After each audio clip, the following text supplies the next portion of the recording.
አክብራችሁን የተገኛችሁ የሚዲያ ተቋማትን እንዲሁም በመላው ዓለም ሆናችሁ የምትከታተሉን ኢትዮጵያውያንን በጣም አድርገን እናመሰግናለን። በዛሬው ዕለት ለመገናኘት ያስፈለገን የኢትዮጵያ ሕዝባዊ አብዮታዊ ፓርቲ ኢህአፓ በሰባተኛው ሀገራዊ ምርጫ እንዲሁም ደግሞ አጠቃላይ ባለው የኢትዮጵያ የፖለቲካ ምህዳርን በተመለከተ ያለው እይታና አቋም ምንድነው የሚለውን ግልጽ ለማድረግ እንዲሁም በቅርቡ ደግሞ ወደ ኢህአፓ የተቀላቀሉና ሰላማዊ ትግሉን በደንብ አጠናክረው ከኢህአፓ ጋር ለመቀጠል ፈቃደኛ የሆኑ የፓርላማ አባላት እንዲሁም ደግሞ የፖለቲካ ፕሮሚነንት የሆኑ ሰዎችን ለማስተዋወቅም ስላስፈለገ ነው።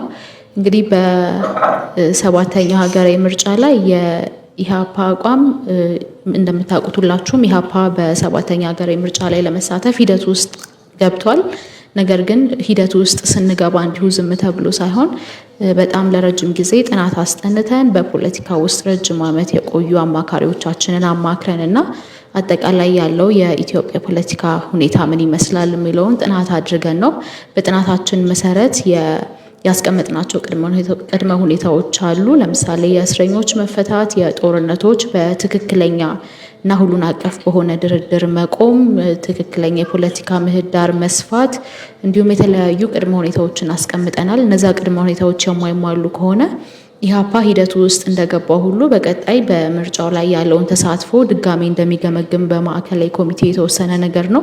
ስለዚህ በዋናነት ከኛ በኩል ያለው አረዳድና ምልከታ እንዲሁም ደግሞ አቋም ይሄ ነው። ነገር ግን ወደፊት የኢህአፓ እንቅስቃሴ ምን ይመስላል፣ በምርጫው ላይ ያለው ሁኔታ ምን ይመስላል እና አጠቃላይ ኢህአፓን የተመለከቱ ጥያቄዎችን ለመመለስ ተገናኝተናል። ከዛ በፊት ግን ቅድም የጠቀስኳቸው የፓርላማ አባሉ ዶክተር አበባው ታደሰ እዚህ አሉ። እንዲሁም ደግሞ በፖለቲካ ውስጥ አበባው ደሳለው እዚህ አሉ። ከዛ ደግሞ በፖለቲካ ውስጥ ረጅም ጊዜን ያስቆጠሩና በተለያየ የፖለቲካ ሁኔታ ሲንቀሳቀሱ የነበሩት ዶክተር ይሃለም ታምሩ እዚህ አሉ። እነሱንም ለምን ወደ ኢህአፓ እንደገቡ ከዚህ በኋላ የሚያደርጉት ሰላማዊ ትግል ምን እንደሚመስልና አጠቃላይ ፖለቲካ ሁኔታውን በተመለከተ ጥያቄዎችን መጠየቅ ይቻላል። ከዛም ባለፈ ግን ኢህአፓን ደግሞ የሚመለከቱ ቅድም እንዳልኩት ወቅታዊ ሁኔታዎችና በሰባተኛ ሀገራዊ ምርጫ ላይ ያለውን አቋም የተመለከቱ ጥያቄዎችን ከጋዜጠኞች በኩል እየተነሱ የምንመልስ ይሆናል።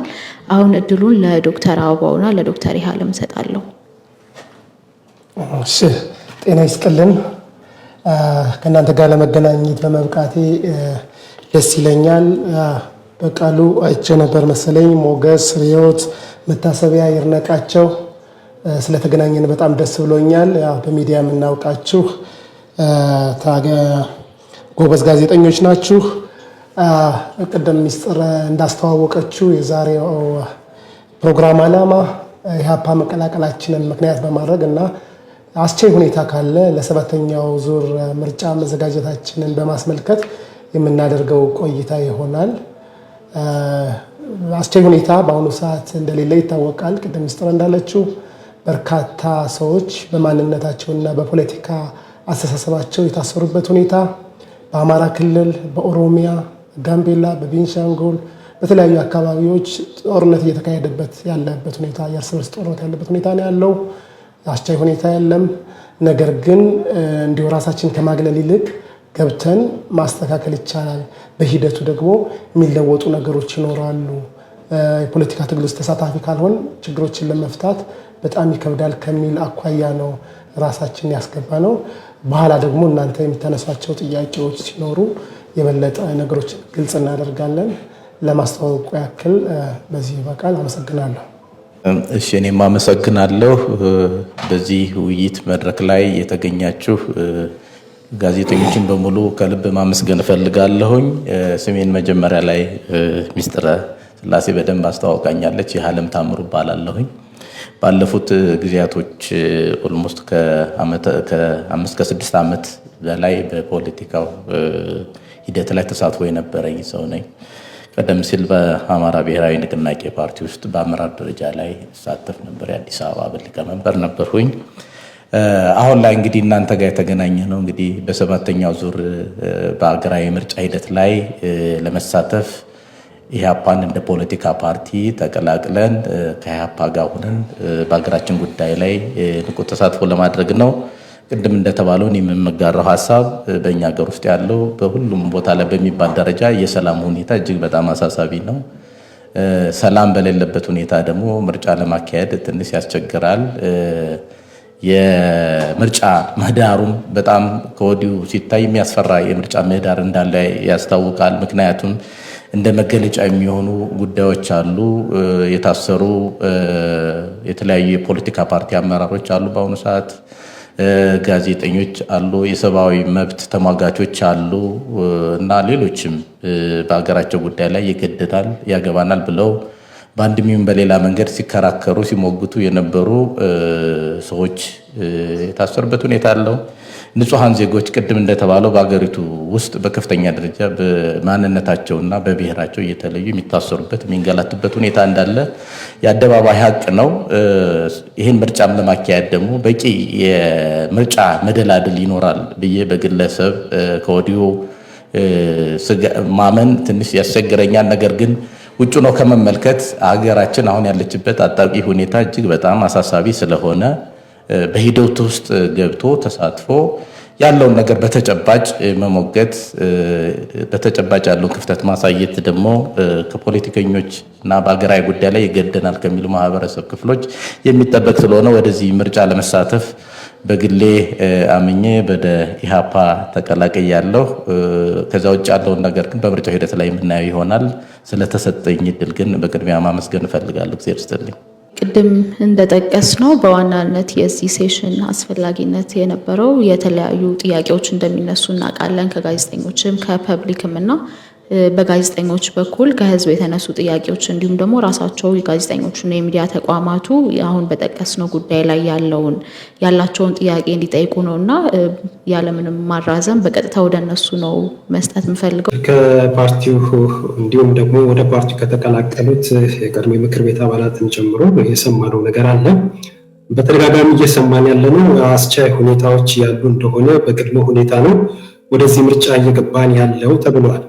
ይሄ አስቻይ ሁኔታ ለመገምገምና እንደውስ ተግባራዊ ለመሆኑ የሚቀረው ጊዜ ቢኖር 3 እና 4 ወር ነው። ከዚህ በኋላ ሊቀረን የሚችለው 4 ወር ራሱ ምርጫው የሚካሄድበት ነው። 3 ወር ነው የሚቀረው። በዚህ 3 ወር ሁኔታ ውስጥ ኢህአፓ እያስቀመጠ ያለው አስቻይ ሁኔታ በማለት የዘረዘራቸው ነገር ለምሳሌ አሁን ላይ በሀገራችን ከፍተኛ የሆነ ፖለቲካ አለመረጋጋትና ጦርነት እንዲሁም ግጭት አለ።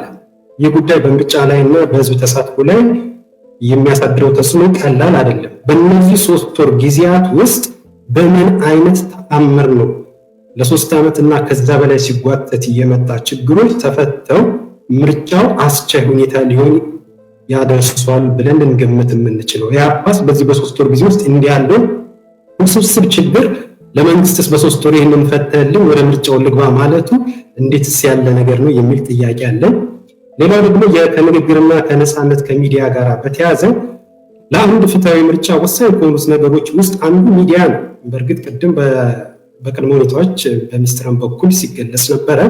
ሆኖም በመጪው ሀገር አቀፍ ምርጫ ከሚዲያ አፈናና ነፃ ሆኖ ከማገልገል አንጻር ሁሉም ፓርቲዎች በእኩል የሚሳተፉበት ሚዲያና ያልተገባ ጫናና ገደብ የማይኖርበትን ምርጫ ለማረጋገጥ ልክ ከዚህ ቀደም እንደጠየቁት አስቀድሞ በዚህ 3 ወር ውስጥ ይሄ ችግር መንግስት ወይ ያገዛዙ ስርዓት ፈቶ ኢህአፓም በዚህ ምርጫ ሂደት ውስጥ ተሳትፎ ከ1275 በላይ እጩዎቹን አወዳድሮ ወንበር ሊያገኝበት የሚያስችል ምን አይነት ተአምራዊ ሁኔታ በዚህ 3 ወር መጠበቅ እንችላለን?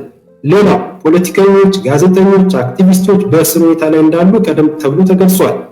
ኢህአፓም በተደጋጋሚ ይሄ ነገር እያሳሰበው መግለጫ ሲሰጥ ነበር። ከሚኒስትር ጋር በተደጋጋሚ በእነዚህ ጉዳይ ላይ የፓርቲውን አቋም መሰረት አድርጋ ስንወያይበት ነበር። በእርግጥ የሌሎች ፓርቲዎች በዚህ ጉዳይ ላይ የሚያሰሙት ድምፅ እንዳለ ሆኖ በዚህ አጋጣሚ ኢህአፓ በተደጋጋሚ በእነዚህ ጉዳዮች ላይ ድምፁ የሚያሰማ ነበር። በነጋሪት ቲቪም በተለያየ መልኩ ይህን ሽፋን ስንሰጥ ነበረ። በዚህ 3 ወር ውስጥስ እንዴትስ ሆኖ ነው ከላይ የዘረዘርናቸው ፖለቲከኞች፣ ጋዜጠኞች፣ አክቲቪስቶች፣ ሌሎችም በግዞት እስር ላይ ያሉ ተፈተው ወደ ምርጫ ልንገባ የምንችልበት ምን አይነት አስቻይ ሁኔታ አለ? አሁን ላይ በሀገራችን በተለያዩ ክፍለ ሀገራት በአማራ፣ በትግራይ፣ በኦሮሚያ በአንዳንድ አካባቢዎች የእርስ በርስ ግጭትና ጦርነቶች አሉ። በእነዚህ አካባቢዎች ምርጫው ማካሄድ የሚያስችል አስቻይ ሁኔታ ምን መፍጠር ይቻላል? እንዴትስ ይህንን ነገር መለወጥ ይቻላል? በሶስቱ አካባቢዎች የለየለት ጦርነት ውስጥ ነን ያለን። በሶስቱ አካባቢዎችም ሳይሆን አገር ተሻጋሪ የሆነ ጦርነትና የጦርነት ፍላጎቶችም እያየን ያለ ነው። አገር በጦርነት እየታመሰ ነው ያለው። ህዝብ ደግሞ በዚህ ሰቆቃና ችግር ውስጥ ነው ያለው። በዚህ ሁኔታ ውስጥ ሆነን በዚህ 3 ወር ውስጥ አሁን ያስቀመጧቸው አስቻይ ሁኔታዎች እንዲሟሉላቸው የጊዜ ገደቡ በጣም ያጠረና በመንግስት በኩል እንኳን እንደው ባቀኝነትና በእውነት ይህን ችግር ይፍታው እንኳን ብንል በዚህ 3 ወር ውስጥ እንደነዚህ ያሉ ምስቅልቅል ችግሮችን ለመፍታት የሚያስችል ጊዜ አለ ወይ? ይህንንስ ገምግማችሁታል ወይ? ወይስ ይህንን ጠይቀን ስላልተሟላ ከምርጫ ወጣን ለማለት ነው? በዚህ ዙሪያ ላይ ማብራሪያ ብትሰጡን ደስ ይለኛል። እናመሰግናለን። እኔ ወደ ሚስጥረ ልሂድ። ጥያቄዎች ናቸው የተነሱት። ስለ ምርጫው ስናወራ የፖለቲካ ምህዳር መስፋት አለበት በሚል ነው በተደጋጋሚ ስንናገር የነበረው። የፖለቲካ ምህዳር መስፋቱ ደግሞ እንዲሁ ለምርጫ ብቻ አይደለም። ከምርጫ ባሻገር የሰብአዊና ዲሞክራሲያዊ መብቶች ጥሰቶች በኢትዮጵያ ውስጥ አሉ አሁንም ድረስ። ስለዚህ ምናልባት እኛ ምርጫን አስተካከን ወይ ደግሞ ምርጫው የሆነ እንትን ስለሆነ አሁን የሚሆን አይነት ሁነት ስለሆነ ምርጫው ፍትሃዊና ዲሞክራሲያዊ እንዲሆን እነዚህ ነገሮች ይሟሉ አለ እንጂ ስንጠይቅ የነበረው እነዚህ ነገሮች ቀድመን ነው ካለፈው 2 ዓመት ጀምረን ነው። ለምሳሌ 2016 ላይ ጦርነት ይቁም ሰላም ይስፈን ስንል ምርጫ ስለደረሰ ወይም ደግሞ የምርጫ ቅድመ ሁኔታ ብቻ ስለሆነ አይደለም። ባለፈው ዓመት እስረኞችን ስንጎበኝ የነበረውና በተደጋጋሚ እስረኞች እንዲፈቱ ለዓለም አቀፍ ማህበረሰቡም ሆነ ለአጠቃላይ ለሚመለከታቸው አካላት ፕሊድ ስናደርግ የነበረው የምርጫ ጉዳይ ስለሆነ አይደለም። አሁንም ቢሆን እነዛን ቅድመ ሁኔታዎች የምናነሳው ምርጫ ውስጥ መግባት ስለማንፈልግና በጣም ሪያሊስቲክ ስላልሆኑ ወይም ደግሞ አሁን በትንሽ ጊዜ ውስጥ መሆን ይችላሉ ስለማይባል ከምርጫው ለመውጣት እንደ ሰበብ እየተጠቀምንባቸው እንደሆነ እንደሚነሳ ብዙ ጊዜ እኛም እንሰማለን በተደጋጋሚ። ነገር ግን ዛሬ አይደለም ያነሳ ነው ይሄንን ጉዳይ ከምርጫ ጋር በተያያዘው የምርጫ 3 ወር ስለቀረውን ብቻ አይደለም እነዚህ ቅድመ ሁኔታዎች መሟላት ያለባቸው። ቅድም እንዳልኩት የዛሬ 4 ዓመት የዛሬ 5 ዓመት 3 ዓመት ረጅም ጊዜ ነው እነዚህ ነገሮች የሰብአዊ መብት የዲሞክራሲያዊ መብት ጥሰቶች መቆም አለባቸው። ትክክለኛ ዲሞክራሲያዊ ሀገር ነው መገንባት ያለብን በሚል ስንናገር የነበረው ለረጅም ጊዜ ነው እና ዛሬ አይደለም ቅድመ ሁኔታውን የሚያስቀምጥ ነው ምርጫም ስለደረሰ አይደለም የሚለው እንዲሰመርበት ፈልጋለሁ። ነገር ግን እነዚህ ሁኔታዎች ደግሞ የሰብአዊና የዲሞክራሲያዊ መብት ጥሰቶች ብቻ ሳይሆኑ አሁን ላይ ፍትሃዊ ምርጫ አደርጋለሁ በሚል የሚነገሩ የባለስልጣናት ንግግር ጠቅላይ ሚኒስትሩን ጨምሮ ፌል እንዲያደርግ የሚያደርጉ ናቸው ወይም ደግሞ ትክክል እንዳልሆነ የሚያሳዩ ነገሮች ናቸው። ስለዚህ መወሻሸቱ ምንም አይጠቅምም በሚል አሁን ላይ ያሉት ሁኔታዎች እነዚህ ናቸው። አትሊስት እስረኞችን ያለ ቅድመ ሁኔታ መፍታት ይቻላል። ረጅም ጊዜ የሚፈጅ አይደለም። ምክንያቱም አሁንም ድረስ የፓርላማ አባላትን ጨምሮ የክልል ምክር ቤት አባላትን ጨምሮ ነው በስር ላይ የሚገኙት። ይሄ ረጅም ፕሮሰስ የሚጠይቅ አይደለም መፍታት፣ የፖለቲካ ውሳኔ የሚጠይቅ ነገር ነውና የሚዲያ ነፃነትን በተመለከተ እንደሚታሰበው ረጅም ጊዜ የሚጠይቅ ነገር አይደለም። ኦፍ ኮርስ ሂደት ነው፣ የነፃነት ወይም የዲሞክራሲ ሁኔታ ሂደት ነው። ዛሬ መጀመር ይቻላል፣ ነገር ግን አልተጀመረም እስካሁን ድረስ። ስለዚህ ሁሉም ሂደትን የሚጠይቁ አይደሉም እና ሁሉም ደግሞ ረጅም ጊዜ የሚጠይቁ አይደለም። ቅድም እንዳልኩት የፖለቲካ እስረኞችን መፍታት ከሚዲያ ነፃነት ጋር በተያያዘ ከምርጫው ጋር ደግሞ ዳይሬክትሊ የሚገናኝ የውጭ ታዛቢዎች ገብተው እንዲታዘቡ መፍቀድን በተመለከተ ረጅም ሂደት የሚጠይቅ አይደለም እና እነዚህ ነገሮች ለማድረግ ቁርጠኝነት ሳይኖር ፍትሃዊ ምርጫ እናደርጋለን የመባሉ በራሱ ቀልድ እንደሆነ ነው የምናስበው። እዛ ቀልድ ውስጥ ደግሞ የመሳተፍ ፍላጎትም የለንም። ስለዚህ ስናስቀምጥ እነዚህን ቅድመ ሁኔታዎች ምርጫ ውስጥ ላለመሳተፍ አይደለም፣ በፍጹም ሪያሊስቲክ አይደሉም ሊባል ይችላል። ነገር ግን አሁን እንደጠቀስኩት አይነት ያሉት ቅድመ ሁኔታዎቻችን ከእስረኞች ጋር የተያያዘው ከሚዲያ ነፃነት ጋር ከታዛቢዎች ጋር የተገናኙ እና መሰል ቅድመ ሁኔታዎች በቀላሉ መሟላት የሚችሉ ናቸው። ምክንያቱም በእኛ እጅ አይደለም በቀላሉ መሟላት የሚችሉት ስልጣን ላይ ባለው አካል በኩል ነው። ስለዚህ ፍቃደኝነት ቢኖር ምርጫውን ዲሞክራሲያዊ የማድረግ ፍላጎት ቢኖር ኖሮ እስካሁን ድረስ እነዚህ ነገሮች ይሟሉ ነበር። ያ አልሆነም። ስለዚህ አሁንም እንጠይቃለን እንዳልኩት ከምርጫ ጋር ብቻ ሳይሆን መፈታት ያለባቸው የሰብአዊ መብትና የዲሞክራሲያዊ መብት ጥሰቶች ስለሆኑ አሁንም ድረስ ለእነሱ መታገል እንቀጥላለን። ምርጫው ቢያልፍም ባያልፍም ቢደረግም ባይደረግም ብንሳተፍም ባንሳተፍም ማለት ነው። ስለዚህ ከምርጫው ጋር የተያዙ ብቻ ቅድመ ሁኔታዎች ተደርገው እንዳይወሰዱ ደግሞም ሪያሊስቲክም ናቸው። የእስረኞች መፈታት ጉዳይ፣ የሚዲያ ነፃነት ጉዳይ እንዳልኩት አሁን መደረግ የሚችሉ ነገሮች ናቸው። በረጅም ጊዜ ወይም 3 ወር 4 ወር የሚያስጠብቁ ጉዳዮችም አይደሉም። ምክንያቱም ፖለቲካዊ ነገሮች እንደሆኑ ሁላችንም ስለምናውቅ ስለምንረዳ ማለት ነው።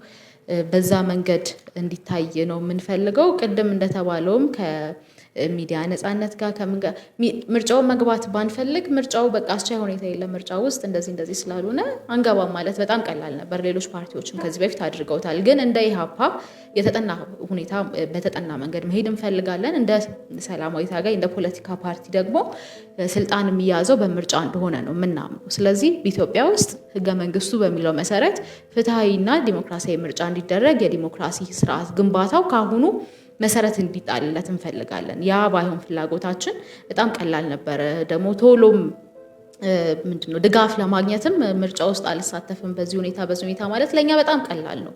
ግን ጎላችን እስከ ምርጫ ድረስ ብቻ አይደለም። ከምርጫም ባሻገር የምናያቸው ነገሮች አሉ። ኢህአፓ እንደ ኢህአፓ መቀጠል አለበት፣ ኢትዮጵያ ዲሞክራሲያዊ ስርዓትን መለማመድ አለባት ስንል እኛም የዛ አንድ አካል ነን። ያንን እኛም እውን እንዲሆን ኃላፊነታችን ልንወጣ ይገባልና ያስቀመጥናቸው ሁኔታዎች ከተሟሉ ምርጫ እንዲደረግ እንፈልጋለን። ያስቀመጥናቸው ሁኔታዎች ግን ከምርጫ ጋር የተያዙ ብቻ እንዳልሆኑ ደግሞ ሊሰመርበት ይገባል። ያስቀመጥነውም ደግሞ ሪያሊስቲክ አይደሉም አይሟሉም በሚልና ቶሎ ብለን በዚህ ምክንያት ምርጫን አንገባም ለማለትም ያህል አይደለም። በትክክል ከዚህም ቀደም ከ2016 2015 ረጅም ዓመታትን ኢህአፓ ከተፈጠረ ጀምሮ ከተመሰረተ ጀምሮ የሚታገላቸው የሰብአዊ መብትና የዲሞክራሲያዊ መብት ጉዳዮች ስለሆኑ ከምርጫ ጋር ብቻ ባያያዙ፣ ምክንያቱም እኛ ከምርጫ ጋር ብቻ አያይዘን አይደለም እነዚህ ነገሮች የምንጠይቀው። ምርጫ ላለመግባትም የከበዱ ቅድመ ሁኔታዎችን ማስቀመጣችን አይደለም። ትክክለኛ ምርጫ ለማካሄድ እነዚህ ነገሮች መሟላት አለባቸው። ኢትዮጵያ ደግሞ እንደ ሀገር እንድትቀጥል የሰብአዊ መብትና የዲሞክራሲያዊ መብቶችን እያከበረች የምትቀጥል ሀገር መሆን አለባት ብለን ስለምናምን ነውና በዛ መንገድ ብትረዱት ያስባለሁ። ምንጨመር ነው። እሺ ወሳኝ ጥያቄ ነው ይርነቃቸው ያነሳው። እኛም በአእምሯችን ለረጅም ጊዜ ስናንሰላስለው የቆየውን ጉዳይ ነው ያነሳው። ቅድም ሚስጥር እንዳለችው ይሄ የሚፈልገው እነዚህን ችግሮች ለመፍታት የፖለቲካ ቁርጠኝነትና ፍላጎት ነው። አሁን ገዢው ፓርቲ የፖለቲካ ቁርጠኝነትና ፍላጎቱ አለ ወይ ነው መጠየቅ ያለበት። ያ ካለ ወይም ይህን ቁርጠኝነት ካሻሻለ፣ እስካሁን ድረስ ቁርጠኝነቱ የለም ፍላጎቱም አልነበረውም ብለን ነው የምናስበው። ከዚህ በኋላ ግን አያሻሽልም ብለን ደግሞ መደምደም አንችልም። አቋሙን ከቀየረ በተለያዩ ጫናዎች ምክንያት ለራሱ ስልጣን ሲል አቋሙን ቀይሮ እውነትም ቅድም እንደተባለው ለምሳሌ ሰላምና ጸጥታውን ማስፈን ሙሉ በሙሉ እንኳን ማስፈን ባይቻል እውነተኛ ድርድር መጀመር ይችላል። እውነተኛ ድርድር ከተለያዩ ታጣቂ ቡድኖች ጋር ማድረግ ቢችል የህዝብን ጥያቄዎች መሰረታዊ የህዝብ ጥያቄዎች ለመመለስ ጥረት ቢያደርግ የጸጥታው መሻሻል ይኖራል። የተናጠል የተኩስ አቁም ማድረግ ይችላል። ገዢ ፓርቲ በራሱ ጦርነት አቁም ያለው ሲል ከዛ በኋላ ሌሎች ታጣቂዎች ቡድኖች ላይም ጫና መፍጠር እንችላለን። ይህንን በምክር ቤትም በፓርላማም ያንጸባረቅንበት ጉዳይ ነበረ። የእስረኞች መፈታት ከዛ ጋር የሚገናኝ ነው። በነገራችን ላይ ከሰላምና ጸጥታው ጋር የሚገናኝ ነው። ሰላምና ጸጥታው ጉዳይ የተሻለ መሻሻል ቢኖር እነዚህ ፖለቲከኞች፣ ጋዜጠኞች፣ አንቂዎች ይፈታሉ። ብዙ ጊዜ በተደጋጋሚ እኔ ራሴም ጓደኞችም በፓርላማ ስንጠይቅ እንዲሁም በግለሰብ ደረጃ ኢንፎርማሊ ስናወራ የሚመለስልን ከተፈቱ ያለው ሰላምና ጸጥታ ችግር ጦርነቱ ያባብሳሉ አይነት ነገር ነው የሚነሳልን። ስለዚህ ቁልፉ ያለው የሰላምና ጸጥታውን ሁኔታ ለማሻሻል ቁርጠኛ ሆነው ሀቀኛ ድርድር ለማድረግ ወይም የህዝብ ጥያቄዎች ለመመለስ ሲሞክሩ ሌሎች ነገሮች በሙሉ ይፈታሉ። ሚዲያም የምታውቁት ነገር ነው። ዶክተር አብይ አህመድ ስልጣን እንደያዘ ወይም አሁን ለውጥ የተባለው ነገር ለውጥ አንደር ኮቴሽን ከመጣ ጀምሮ ጥሩ የሆነ የሚዲያ አትሞስፌር እንደነበር ይታወቃል። ነፃነቱ፣ የግል ጋዜጠኞች በብዛት ነበሩ። በውጭ ሀገር የተሰደዱ ጋዜጠኞች የተመለሱበት ሁኔታ፣ የታሰሩ የተፈቱበት ሁኔታ፣ የተለያዩ ቻናሎች የተዘጉ ቻናሎችም የተከፈቱበት ሁኔታ ነበረ። እሱን መመለስ ይቻላል። አሁንም ፖለቲካው አትሞስፌሩ ጥሩ ሆነ ማለት የጋዜጠኞችም ስራቸውን ኤክሰርሳይዝ እንዲያደርጉ መብት ይሰጣቸዋል። ኢፌክቲቭ መሆን ይችላሉ እና ከዛ ጋር የተገናኘ ነው። ነገር ግን ሰላማዊ ታጋይ ሆኖ የፖለቲካ ፓርቲ ሆኖ አሁን አስቻይ ሁኔታ የለም ብሎ ቀድሞ መውጣት መሸነፍ ነው ብለን ነው የምናምነው። ህዝባችንም ምንም የምንጠቅመው ጉዳይ የለም። አሁን ሁላችንም ከፖለቲካ ወጣን ማለት አንድ ተቀጣሪ ሰራተኛ ነን፣ አንድ ወይም እንዲሁ ዝም ብሎ ሲቪል ሰርቫንት ሌላ አካል ነን ማለት ነው። ለህዝባችን ምንም ጠብ የምናደርግለት ፋይዳ አይኖርም። ይልቁንስ በተለያዩ ሚዲያዎች እየወጣን እየሞገትን የተለያዩ አማራጮችን የሲቪል ዲስኦቢዲየንስ የትግል አማራጮችን በመጠቀም ጫና በመፍጠር ነው ለውጥ ልናመጣ እንችላለን የምንለው። ቅድም ደግሞ እንዳለው አሁን በቃ እንሳተፋለን ብለን አይደለም። እንደው ምናልባት መንግስት አቋሙን ቀይሮ ደግሞ ጭላንጭል ካሳየን፣ የዲሞክራሲ ጭላንጭል ካሳየን፣ እንዲሁም ነፃ ፍትሃዊ ምርጫ ሙሉ በሙሉ ማካሄድ ባይችል እንኳን በተወሰኑ የምርጫ ጣቢያዎች ቢያካሄድ ሀቀኛ ፓርቲዎች ራሳቸውን አገለሉ ማለት ፓርላማ ሊገቡ የሚችሉት ወይ በተለያየ ምክር ቤት ሊገቡ የሚችሉት እነማን ናቸው? የመንግስት ተለጣፊዎች፣ ደካማ ፓርቲዎች፣ ደካማ ፖለቲከኞች ናቸው ማለት ነው። ስለዚህ ጠንካራ ፖለቲከኞችን፣ ጠንካራ ፓርቲዎችን እናጣለን ማለት ነው። ለህዝባቸው የሚሟገቱ ለህዝባቸው የሚቆሙ ሰዎችን በመጨረሻ የህዝባችን ግር እየተወሳሰበ እየተድበሰበሰ ይሄዳል፣ ሳይፈታ ለረጅም ጊዜ ያስቆጥራል ማለት ነው ራሳችንን ከወዲሁ የምናገል ከሆነ። ስለዚህ ቁርጠኝነቱ ካለ ፍላጎቱ ካለ 3 ወራት በጣም ብዙ ጊዜ ነው። ብዙ ነገሮችን ማሻሻል ይችላል። ሙሉ በሙሉ መፍታት ባይቻል እንኳን በእጅጉ ማሻሻል ይቻላል እና አስቻይ መደላደል መፍጠር ይቻላል ነው የምለው። አመሰግናለሁ። እሺ፣ እኔም አመሰግናለሁ። ጥሩ ማብራሪያዎች ተሰጥተዋል ከእኔ በፊት። ነገር ግን የተነሳው ጥያቄ በጣም ክሪቲካል ስለሆነና መሰረታዊ ስለሆነ ማንሳት ያለብኝ ነጥብ ለማንሳት ያህል ነው። ቅድም በሚስጥረ ስላሴም እንደተገለጸው ይሄ ጥያቄ በተደጋጋሚ እንደ ፓርቲ በኢህአፓ ብዙ ጊዜ በተለያዩ ሚዲያዎችን በመጠቀም ሲንጸባረቅ ሲስተጋባ የቆየ ጥያቄ እንደሆነ እናንተ ከኛም ባላነሰ ታውቁታላችሁ። ነገር ግን ምንድነው ይሄ የአምባገነንነት መገለጫ ባህሪ ነው፣ እውነት ለመናገር ከሆነ ማለት ነው። ሰዎችን ያለ አግባብ በማንነታቸው የሚያስር ከሆነ የሚዲያ ማፈንን የሚያሰርጽና የሚዲያ ሰዎችን ጋዜጠኞችን ያለ አግባብ የሚታሰሩ ከሆነ እንደገናም ደግሞ በአገሪቱ ውስጥ የእርስ በርስ ግጭት በስፋት ከጊዜ ወደ ጊዜ እየተባባሰ የሚመጣ ከሆነ በጣም ከባድ ነገር እንዳለ ያሳያል ማለት ነው። ምንም ጥናት ሳይደረግ አምባገነናዊ መንግስት በአገሪቱ ውስጥ እንዳለ አመላካችና አረጋጋጭ ሁኔታ ነው ብዬ ነው የማስበው። እና በጣም ሁላችንም እንደምናውቀው በተለይ በአማራ ክልል ከ3 ዓመት ያላነሰ የእርስ በርስ ግጭት በክልሉ ውስጥ የሰላም እጦት ማህበረሰቡ ህዝቡ እጅግ በጣም በከፍተኛ ደረጃ እየናፈቀን ያለው በሰላም ወጥቶ በሰላም ለመግባት በጣም እየተቸገረ ነው። ነጋዴው የንግድ ስራውን ለማከናወን፣ የመንግስት ሰራተኛ የመንግስት ስራውን ለማከናወን፣ ተማሪ ትምህርት ቤት ሄዶ ትምህርቱን ለመማር መሬት ላይ ያለው ሀቅ ምንድነው? የማይቻልበት አስቻይ የሆነ ሁኔታ የሌለበት ሁኔታ ነው ያለው። ይሄ አደባባይ ሀቅ ነው። እንዲሁም በኦሮሚያ ክልል ላይም ብንወስድ የተለያዩ አሰስመንቶች የሚያሳዩት ከሆነ ምንም ሰላም የለም። በትግራይም ክልል በተመሳሳይ ሁኔታ አልፎ አልፎ ሌሎች ክልሎች ላይም በጋምቤላና ደቡብ ላይም እንደዚሁ የሚስተዋሉ ግጭቶች፣ የማህበረሰብ ቀውሶች፣ በሰላም ወጥቶ በሰላም ያለመግባት፣ ንጹሃን ያለ አግባብ ሲገደሉ ሲታሰሩ የሚታይበት የሚስተዋልበት ሁኔታ ስላለ መንግስት ይህን የጊዜ ቀጠሮ ሳይሰጥ የፖለቲካ ውሳኔው እንዲወሰን በማድረግ መፍትሄ መስጠት ቢችል በሀገሪቱ ውስጥ ያለውን የሰላም ድርቅ ወይም የሰላም እጦት በሆነ ደረጃ መመለስ አድሬስ ማድረግ የሚቻል ይመስለኛል ማለት ነው። ቅድም ዶክተር አበባውም ለመግለጽ እንደሞከረው ለመስራት የሚነሳሳ አካል በሶስት ጊዜ ውስጥ ብዙ ነገር ማድረግ ይቻላል ነው ለመናገር ከሆነ። ምክንያቱም ይሄ ጥያቄ በተደጋጋሚ በተለያዩ ጊዜያቶች ለመንግስት በተለያዩ አካላቶች ለመንግስት ሲቀርብ እንደነበረ ሁላችሁም ታውቃላችሁ። እና ይሄ ጥያቄ ሰምቶ ጆሮ ዳባ ልበስ ከማለት ጥያቄውን መሰረታዊ ጥያቄ፣ የማህበረሰብ ጥያቄ፣ የሀገር ጥያቄ፣ የብዙሃኑ ጥያቄ፣ የተለያዩ ባለድርሻ አካላቶች ጥያቄ መሆኑን በተገቢው መንገድ ተረድቶ በእነዚህ ችግሮች ዙሪያ ላይ ተገቢውን የሆነ መፍትሄ መስጠት መቻል አለበት ማለት ነው። ያም ማድረግ ሲቻል ነው በሀገሪቱ ውስጥ የሰላምና የነፃነት፣ የዲሞክራሲ፣ የፍትህ፣ የእኩልነት ነጸብራቆች የሚመሰረቱት ማለት ነው። ስለዚህ በዋናነት አሁን ይህን ምርጫ 7ኛውን ዙር ምርጫ ለማካሄድ እነዚህ ነገሮች ቁልፍ ነገሮች ናቸው፣ ቁልፍ ቅድመ ሁኔታዎች ናቸው ብዬ በግል ይረዳለሁ። ምክንያቱም መንግስት ነፃ፣ ገለልተኛ፣ ፍትሃዊ የሆነ ምርጫ አካሄዳለሁ ብሎ አናውንስ ካደረገ ነፃ፣ ፍትሃዊ፣ ገለልተኛ የሆነ ምርጫ፣ ዲሞክራሲያዊ ስርዓት የሰፈነበት ምርጫ ለማካሄድ በቀዳሚነት በመንግስት በኩል መከወን ያለባቸው ተግባራት መከወን አለባቸው ማለት ነው።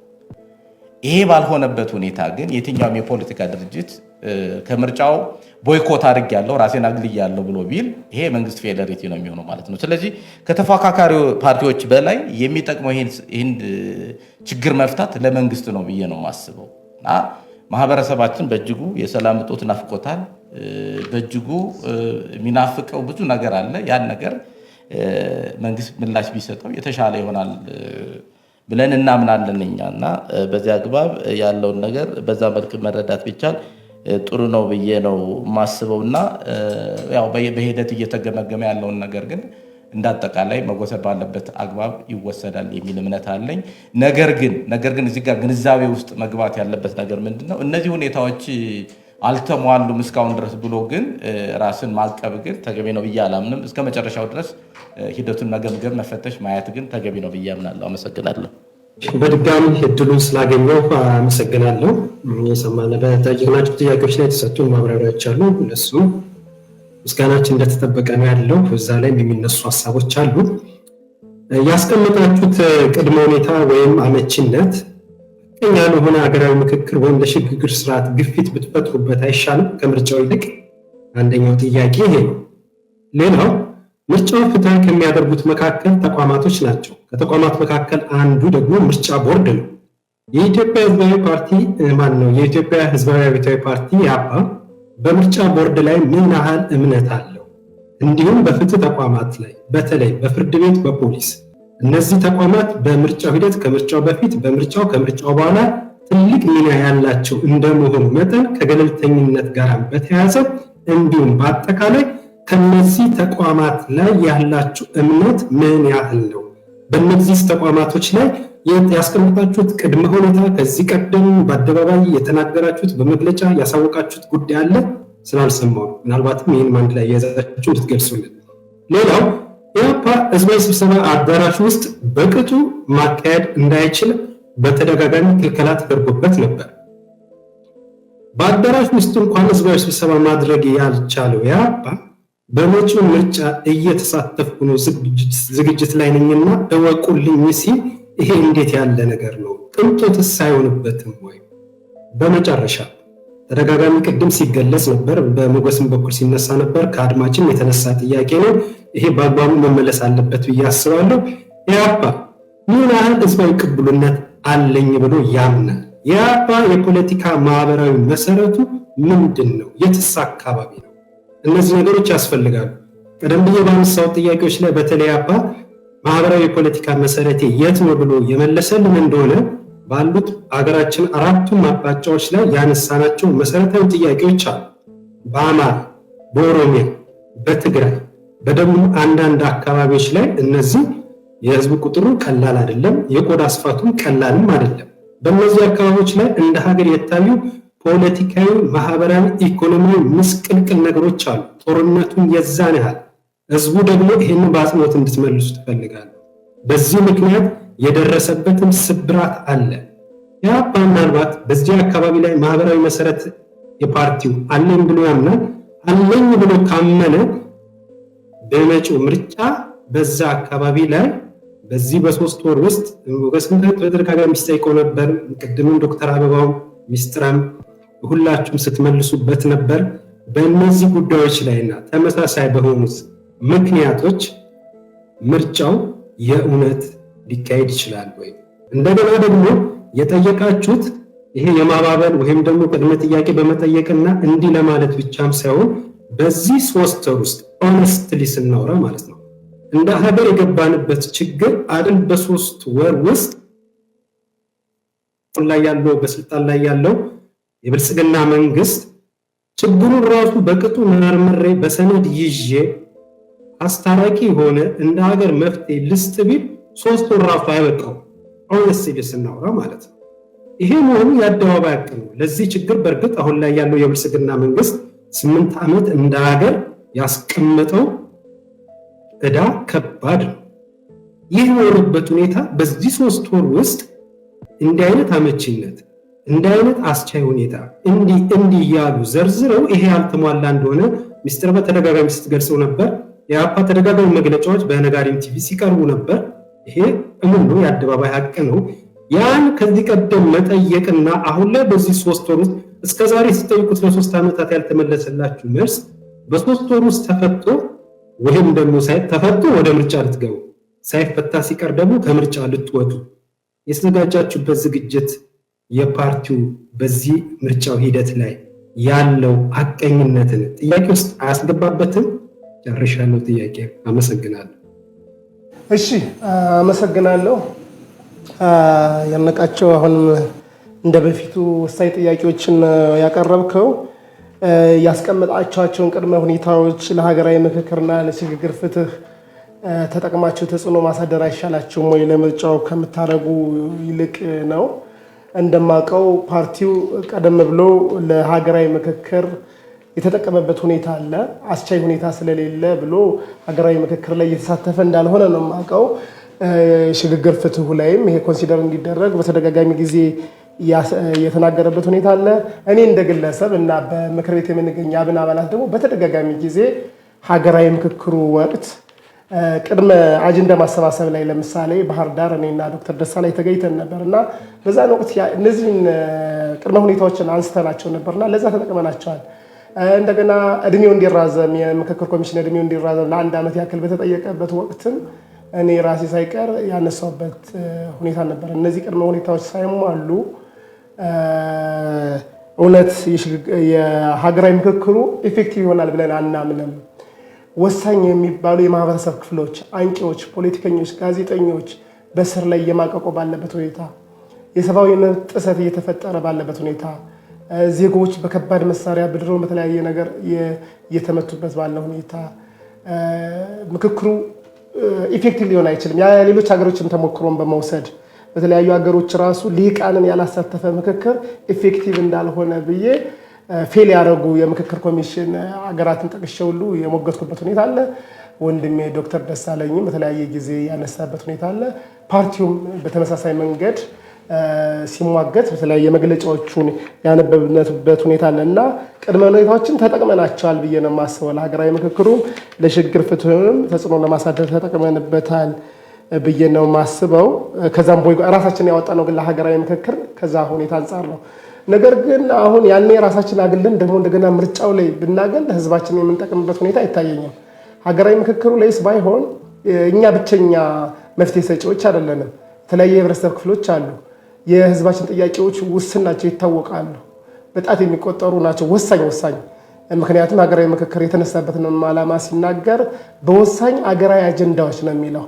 ወሳኝ ሀገራዊ አጀንዳዎች ደግሞ በጣት የሚቆጠሩ ናቸው። ሌሎች የህብረተሰብ ክፍሎችም ያነሷቸዋል። እኛ ባንሳተፍም፣ ተለያዩ ፓርቲዎች ባንሳተፍም፣ ወይም በምክር ቤት የምንገኝ አብን አባላት ባንሳተፍ ራሱ ይነሳሉ። ዋናው ፖይንት ምንድን ነው?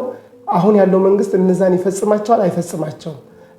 አሁን እስካለው ያለው ትራክ እነዛን ለመፈጸም ችሎታውና ቁርጠኝነቱ አለው ወይ የለውም የሚለው ነው እንጂ ከተፈጸሙ በሌሎች አካላት ስለሚነሱ በቂ ነው። እዛ ላይ ተጽዕኖ አሳድረናል ብዬ አስባለሁ። የተለያዩ የፍትህ አካላት እንዴት ናቸው? ወይም የዲሞክራሲ አካላት ገለልተኝነታቸውን እንዴት ትገመግማላችሁ ብላችሁ ነግራችሁናል። አሁን እነዛ ችግር እንዳለባቸው ተናግረናል ከዚህ በፊት። ምርጫ ቦርድን ለምሳሌ ባለፈው ዙር ላይ በጣም ፌል ያደረገባቸው ኤሪያዎች እንዳሉ በሰነድ ሳይቀር ለምሳሌ የኛ ፓርቲ አስገብቷል። እኔ ራሱ በእኔ ምርጫ ክልል በ6ኛው ዙር ስለተሳተፍኩ ምንም እንኳ ባሸንፍም የተወሰኑ ምርጫ ጣቢያዎች ላይ ምርጫ ቦርድ በትክክል ያላስኬደባቸው የምርጫ ጣቢያዎች ነበሩ። ሌሎቹም ኮረጆ ግልበጣዎች፣ የተለያዩ የጥሰቶች ነበሩ የምርጫ አካሄዱ ላይ ማለት ነው። እና እዛ ላይ ችግር እንዳለ እናውቃለን። ነገር ግን እንዲሁ ከዳር ሆነን ደግሞ ሳንሳተፍ ደግሞ ምርጫ ቦርድ ችግሮች ይፈቱ ማለት አይደለም። በትግል ነው ሁሉም ነገሮች። ዲሞክራሲ የሚሻሻለው ፍትህ የሚሻሻለው በትግል ነው። ፖሊሲንም በተመለከተ ከህግ አግባብ ውጭ ዜጎችን እንደሚይዝ፣ ድብደባ እንደሚያካሂድ የተለያዩ ነገሮች ይህንም ተደጋጋሚ የሚገለጽ ጉዳይ ነው፣ እናውቋለን። ፍርድ ቤቶች አፋጣኝ ፍትህ እየሰጡ እንዳልሆነ እኛ በምክር ቤት እነሱም በተለያየ መግለጫዎቻቸው የገለጹበት ሁኔታ አለ። የፍርድ ቤት ዋና ዓላማ አፋጣኝ ፍትህ ለዜጎች ማዳረስ ነው። ያንን አላደረጉም። ባለፉት 2 ዓመት ከ6 ወር በላይ ዜጎቻችን በስር እየማቀቁ እንደሆነ ተናግረናል።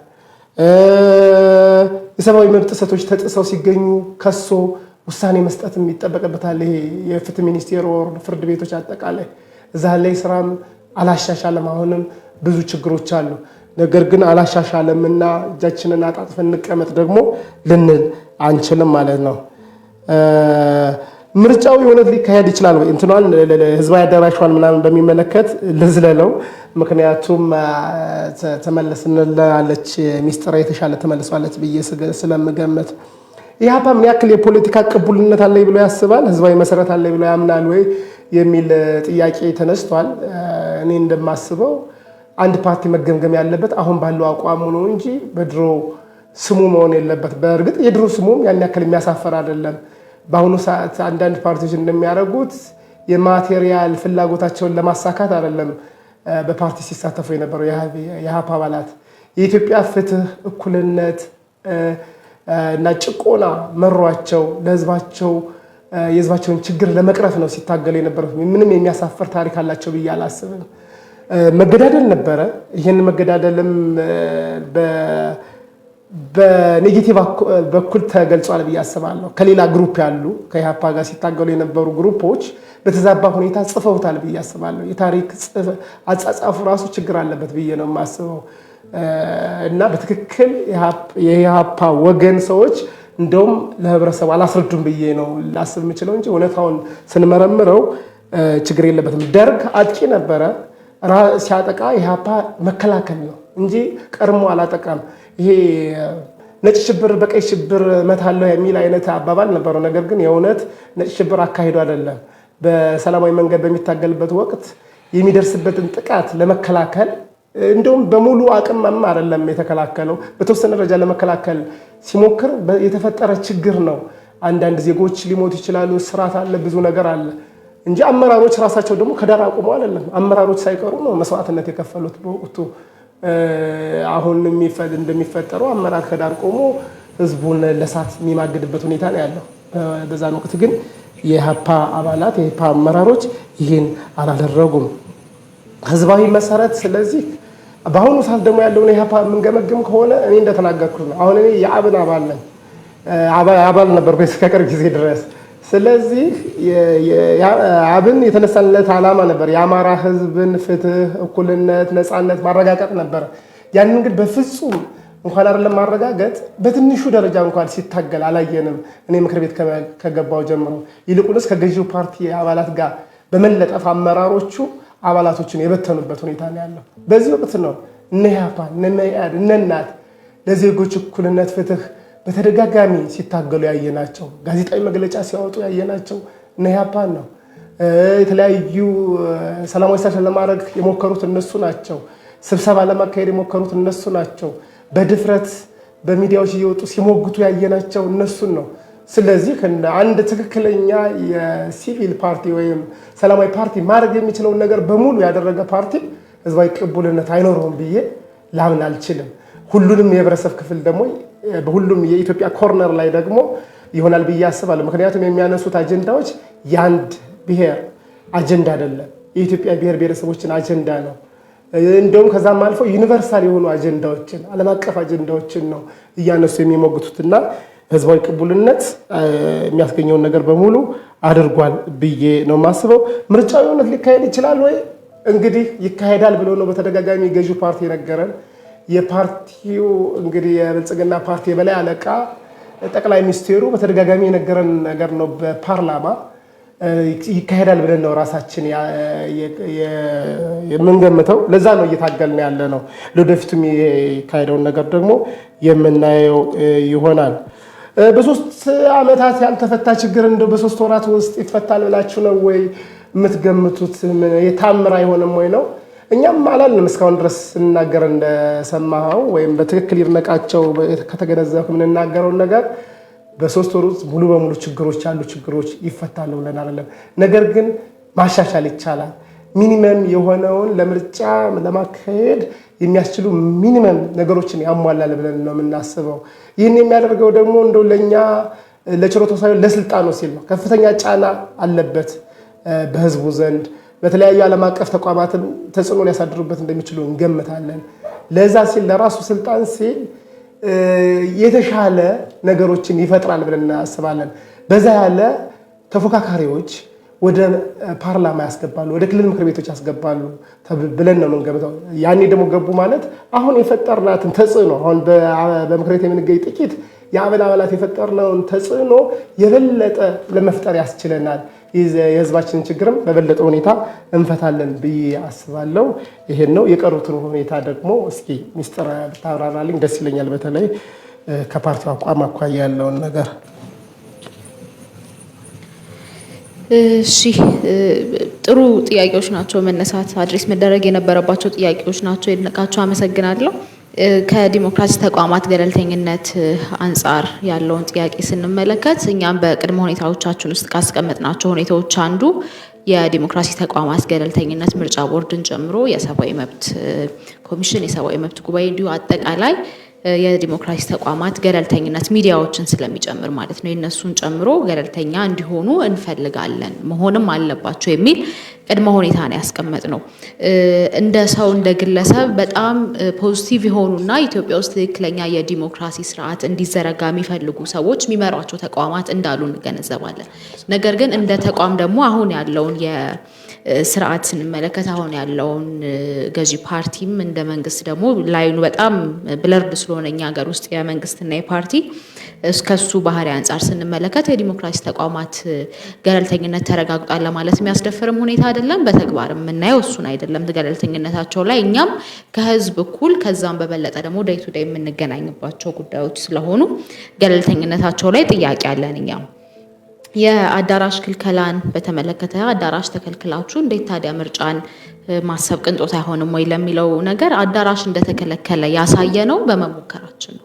አዳራሽ ብልጽግና ፓርቲዎች ከህዝብ ጋር እንዳይገናኙ እንደሚከለክል ያሳየ ነው በመሞከራችን እና ለስብሰባ ለማድረግ በማሰባችን ነው።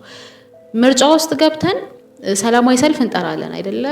ስብሰባዎች እናደርጋለን፣ የተለያዩ ሰላማዊ እንቅስቃሴዎችን እናደርጋለን። መብታችን የሆኑትን ይከለከላል። ሲከለከል የምርጫውን ሂደት አስቀድሞ የሚያሳይ ነው። የሚሞክር ፓርቲ ከሌለ ግን ብልጽግና የተወሰኑ አጫፋሪ ፓርቲዎችን ይዞ ምርጫው ትክክለኛ ለነሱ የተወሰኑ የፓርላማ የክልል ምክር ቤት ወንበሮችን ሰጥቶ ትክክለኛ ምርጫ ተደረገ ብሎ ይፈርሙለታል። ኢህአፓ ከምርጫው ውጪ ነው። ትክክለኛ ተቃዋሚ ፓርቲዎች፣ ትክክለኛ ለህዝቡ ግንና ያላቸው ፓርቲዎች ከምርጫው ውጪ ናቸው። ስለ ምርጫው ምንም ሊሉ አይችሉም። ከዛ በኋላ ኦልሬዲ ቦይኮት ስላደረጉት ማለት ነው። ስለዚህ ለብልጽግና ዲሞክራሲያዊ ምርጫ አደረኩ ለሚለው ድራማው እድል መፍጠር ነው ካሁኑ ቦይኮት ማድረግ ምርጫን በመጀመሪያ ደረጃ። ሁለተኛ በተደጋጋሚ መራጩ ህዝብ ካርድ መያዝ አለበት እንላለን። መራጩ ህዝብ ካርድ ሊይዝ ይገባል እንላለን። ለምንድን ነው የምንለው? የምርጫው እኛ ምርጫ መግባት አለመግባታችን የትኛውም ሊሆን ይችላል ፕሮባቢሊቲው ግን ካርድ ካልተያዘ ካርድ የሚይዘው የብልጽግና መራጭ ማህበረሰብ በዚህ ፐርሰንት አሸነፈ ነው ፖይንቱ። ብልጽግና 98% አሸነፈ፣ 95% አሸነፈ። ምክንያቱም የሚታየው የምርጫ ካርዱን ከያዙት ሰዎች አንጻር ስለሆነ ማለት ነው። ስለዚህ በተቃዋሚ ጎራ ያለው ህብረተሰብ ወይም ደግሞ አሁን ላይ ያለው ስርዓት ለኢትዮጵያ አይገባትም ብሎ የሚያስብ የስርዓት ለውጥ እንዲመጣ የሚፈልግ ትክክለኛ ዲሞክራሲያዊ ስርዓት እንዲመጣ የሚፈልግ ማህበረሰብ የምርጫ ካርዱን ይዞ ነው አለመምረጥም ካለበት ምርጫን መቃወምም ካለበት ምርጫን አልመርጥም ማለት ካለበት የመራጭነት ካርዱን ወስዶ ነው መሆን ያለበት። እኛም በተደጋጋሚ የመራጭነት ካርዱ ሰዱ ስንል በምርጫው ዲሞክራሲ ይሆናል ነፃ ይሆናል እያልን እንዳልሆነ እንድትገነዘቡት። ቦይኮት ማድረግ እንኳን ካስፈለገ ቦይኮት የሚደረግም ከሆነ ቦይኮት መደረግ ያለበት በዛ መንገድ ነው። ካርድ ካልተያዘ ፖይንትለስ ነው ነገሩ ሁሉ፣ ዋጋ የለውም ቦይኮት ማድረጉ። ምክንያቱም ከተመዘገበው ለመራጭነት ከተመዘገበው ሰው ምን ያህሉ መረጠ ነው ጥያቄው የሚሆነው እና በተለይ ትክክለኛ የዲሞክራሲ ስርዓት እንዲገነባ የሚፈልገው አካል መጨረሻ ላይ የሚወስደው እርምጃ ምንም ሆነ ምን የመራጭነት ካርዱን መያዝ አለበት። በፓርቲዎች በተቃዋሚ በኩልም ደግሞ ያለው በተለይ ጄኒውን የሚባሉ የፖለቲካ ፓርቲዎች እስከ መጨረሻው ድረስ መታገል አለባቸው። ከምርጫ ይደረጋሉ ከሚለው ጋር አያይዤ ሳነሳው እኛ ምርጫ እንዲደረግ እንፈልጋለን። እንዳልኩት ምርጫ ማድረግ ምርጫ ውስጥ መግባት የሚያሳፍረን ጉዳይ አይደለም። ሪያሊቲውን ግን እየካድን አይደለም። እኛ በሰላማዊ መንገድ ነው የምንታገለው። ስልጣን መያዝ የምንችለው በምርጫና በምርጫ ብቻ ነው። ስለዚህ ምርጫ እንዲደረግ እንፈልጋለን። ህገ መንግስቱ እንዲከበር እንፈልጋለን። ከዚህ ቀደም እንደተባለው ለምሳሌ አንድም ቅድመ ሁኔታዎችን በግዴለሽነት ባለማሟላት ሆን ብሎ ባለማሟላት እና ስልጣንን ደግሞ ያለምንም ህጋዊ ሁኔታ ለማራዘም በማሰብ ምርጫን አስቻይ ሁኔታ ስለሌለ ብሎ ለማራዘም የሚሄድባቸውን ርቀቶች አንደግፍም። አሁን በዚህ ጊዜ መፈጸም የሚችሉ አስቻይ ሁኔታዎች እንዳሉ እናውቃለን። ለምሳሌ የእስረኞች መፈታት፣ የዲሞክራሲ ተቋማት ላይ ጣልቃ ለመግባት በተወሰነ መልኩ ማለት ነው ሂደት እንደሆነ እንረዳለን። ግን እነዚህን የመሳሰሉ ቅድመ ሁኔታዎችን አሁን ማሳካት ይቻላል። አስቻይ ሁኔታዎችን አሁን መፍጠር ስለሚቻል አስቻይ ሁኔታዎች የሉም የምንለውን በሌላ በኩል ጠምዝዞ አስቻይ ሁኔታ ስለሌለ ምርጫውን ላራዝም የሚለውን ነገር አንቀበልም። ምርጫ በተያዘለት ጊዜ መደረግ አለበት። አስቻይ ሁኔታዎች መደረግ አለባቸው። እንዲሁ የማስመሰል ምርጫ ሳይሆን ትክክለኛ ምርጫ እንዲደረግ ደግሞ ያስቀመጥናቸው ቅድመ ሁኔታዎች መሟላት አለባቸው የሚለውን ነገር በደንብ አጽንኦት መስጠት ፈልጋለሁ። ማህበራዊ መሰረታችን ከዚህ ቀደም በተደጋጋሚ እንደምንናገረው በተግባር እንዳሳየ ነው አጠቃላይ የኢትዮጵያ ሕዝብ ነው ማህበራዊ መሰረታችን። ለዛም የማህበራዊ መሰረታችን የኢትዮጵያ ሕዝብ በመሆኑ በሁሉም የኢትዮጵያ አካባቢዎች ቢሮዎች አሉ። እጩዎችን ያቀረብነው ከአጠቃላይ የኢትዮጵያ ክፍል ነው። ኤክስክሉድ ያደረግነው ክልልም የለም፣ ኤክስክሉድ ያደረግነው ማህበረሰብ የለም። በትክክል ጠንካራ መዋቅሮች በሁሉም ቦታዎች ስላሉን ያ መዋቅሮቻችን እንግዲህ ሰዎች ናቸው አይደለ? ዜጎች ናቸው። ስለዚህ በዜጎች መሀል ያለንን ተቀባይነት የሚያሳይ ነው ብለን እናምናለን። አሁን ባለው ሁኔታ እስከ 800 በላይ እጩዎችን በሁሉም የሀገሪቱ ክፍል ማቅረብ ቀላል ነገር ስላልሆነ ከምርጫ ጋር ብቻ ሳይሆን እሱ መያያዝ ያለበት ኢህአፓ በየት ቦታዎች ጠንካራ ነው፣ ኢህአፓ ማህበራዊ መሰረቱ ማን ነው፣ ኢህአፓ የሚያምንበት ኢህአፓ በትክክል ለኢትዮጵያ ሕዝብ ይታገላል ብሎ የሚያምንበት የኢትዮጵያ ክፍል የትኛው ነው የሚለውን ማሳያ ስለሆነ አጠቃላይ የኢትዮጵያ ሕዝብ ማህበራዊ መሰረታችን ነው። በሁሉም አካባቢ እጩዎችን አቅርበናል። በሁሉም አካባቢ እንንቀሳቀሳለን። ውግንናችንም አጠቃላይ ለኢትዮጵያ ሕዝብ ነው የሚለውን እንድታሰምሩበት ነው። በተደጋጋሚ ተነስቷል። ይሄ በ3 ወር ውስጥ እንዴት ይሆናል በ3 ዓመት ሲጠይቁ ያልተሳካው የሚለውን ቅድም እንዳልኩት ግዴታውን እንዲያሟላ ነው እየጠየቅን ያለ ነው። ግዴታውን ማሟላት ካልቻለ የራሱ ፌሊየር ነው፣ የራሱ ሁኔታ ነው። ስለዚህ እኛ ዛሬ አይደለም ቅድም እንዳልኩት ያነሳ ነው የቅድመ ሁኔታዎቻችንን ጉዳይ በ3 ወር ውስጥ ሱሪ ባንገት አላልንም። በ3 ወር ውስጥ እንደዚህ ይደረግ አላልንም። ያልነው ከዚህ ቀደም ስናነሳ የነበረው ጥያቄ ነው። አሁንም ካልተመለሰ እንቀጥላለን። ጥያቄያችን ይቀጥላል። ይሄ ትግላችን ለምሳሌ የታሰሩ ዜጎችን ለማስፈታት የምናደርገው ትግል፣ ጦርነት እንዲቆሙ የምናደርገው ትግል፣ ትክክለኛ ድርድርና አጠቃላይ የዲሞክራሲ ምዕራፉ ወይም ደግሞ የፖለቲካ ምህዳሩም እንዲሰፋ የምናደርገውን ትግል እንቀጥላለን። ነገሮችን የምናየው እስከ ምርጫው ድረስ ብቻ ስላይደለ ማለት ነው። ስለዚህ ቅድመ ሁኔታዎቻችንን ኦፍኮርስ ምርጫው እንዲደረግ እነዚህ ነገሮች መሟላት አለባቸው። ግን ያስቀመጥናቸው ቅድመ ሁኔታዎች የምርጫ ጉዳይ ብቻ ሳይሆኑ ቢዮንድ ዛት አጠቃላይ ኢትዮጵያ እንደ ሀገር እንድትቀጥል የዜጎች ሰላማዊ በሰላም ወጥቶ የመግባት የደህንነት ሁኔታቸው እንዲረጋገጥ የሚያደርገው ሁኔታም ስለሆነ እኛ ከዛም ባለፈ ነው የምንረዳውና የምናደርገው ትግል ኢትዮጵያ ውስጥ ዲሞክራሲ እንደሌለ እንኳን ለማሳየት ትግል ማድረግ ያስፈልጋል። በጣም ቤር ሚኒመሙ ማጋለጥም አንዱ የትግል መንገድ ስለሆነ በዛም መንገድ ብትረዱት ለማለት ነው። ምናልባት አመሰግናለሁ። የተነሱት ጥያቄዎች በጣም ክሪቲካል ጥያቄዎች ናቸው። በተገቢ መንገድ መመለስ ያለባቸውም ጥያቄዎች እንደተመለሱ እረዳለሁኝ። ነገር ግን አንዳንድ ፖይንቶች ላይ በጣም ትኩረት ማድረግ ስለፈለኩ ነው። በሀገራዊ ምክክርና የሽግግር ፍትህን በተመለከተ ዶክተር አበባው በደንብ አስቀምጦታል።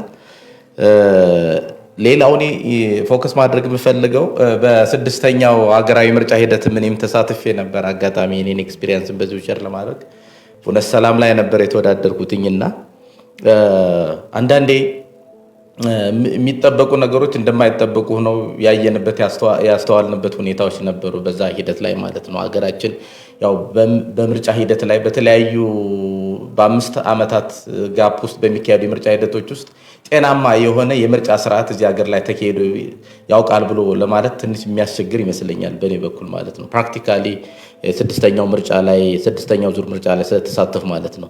በተለይ የምርጫ ቦርድ ከፍተኛ ኃላፊነት አለበት። ይህን ምርጫ እናንተም እንዳላችሁት ፍትሃዊ፣ ነፃና ዲሞክራሲያዊ ምርጫ እንዲሆን የድምጾች አለመጭበርበር ሁኔታ በትክክል በህገ መንግስቱ ላይ እንደተቀመጠው እንዲረጋገጥ ምርጫ ቦርድ ይህን ኃላፊነቱን በተገቢ ሁኔታ መወጣት እንዳለበት እንደ ፖለቲካ ፓርቲ ከወዲሁ ማሳሰብ እንፈልጋለን ማለት ነው። ከዚህ በፊት ከአሁን በፊት በተለያዩ ዙሮች ላይ የታዩ ክፍተቶች ከምርጫ ቦርድ ጋር በተገናኘ የታዩ ክፍተቶች እንዳይደገሙ በተቻለ መጠን ጥረቶችን ቢያደርጉ የተሻለ ነው የሚሆነው። የፍትህ ተቋማትን በሚመለከት ብዙ ጊዜ ያው በተለያየ ጊዜያቶች ወቀሳ ስለሚቀርብ ይሄን ምርጫ የ7ኛውን ዙር የምርጫ ሂደትም አሁንም ቢሆን ፍትሃዊና ዲሞክራሲያዊ ገለልተኛ የምርጫ ሂደት አድርጎ ለማጠናቀቅ ገለልተኛ የፍትህ ተቋማት ወገንተኝነታቸውን ለፍትህ ለህግ የበላይነት ማድረግ አለባቸው የሚል መልእክት ማስተላለፍ እፈልጋለሁ።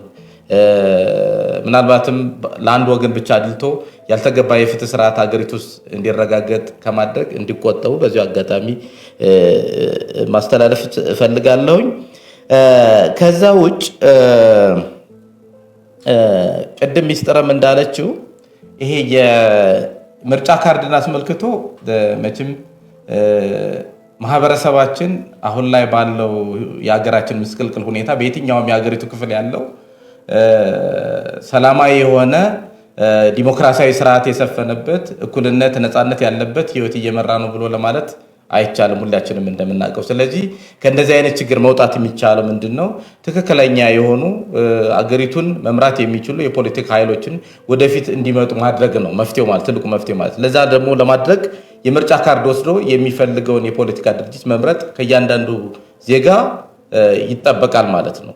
በየትኛውም ሂደት የፖለቲካ ፓርቲዎች፣ ተፎካካሪ ፓርቲዎች ምንም አይነት ውሳኔ ይወስኑም አይወስኑም የሚወስኑት ውሳኔ የራሳቸው ላይ ብቻ ተንጠልጥሎ የሚቀር አይደለም። ማህበረሰቡን ይዘው ማህበረሰቡን በማካተት ነው ማንኛውንም ውሳኔ የሚወስኑት ማለት ነው። ለዚህ ደግሞ አስቻይ ሁኔታዎችን ለመፍጠር ማህበረሰቡ በነፍስ ወከፍ የምርጫ ካርድ መውሰድ መቻል አለበት ማለት ነው። የምርጫ ካርድ ካልወሰደ ግን በቀጣይ 5 ዓመታት የሚመራውን መንግስት መምረጥ አልቻለም ማለት ነው። ስለዚህ ከዚህ አንፃር በቂ የሆነ ግንዛቤ ተወስዶ ማህበረሰቡ በዚህ ጉዳይ ላይ ትኩረት ቢሰጥ የተሻለ ይሆናል የሚል ሐሳብ አለኝ።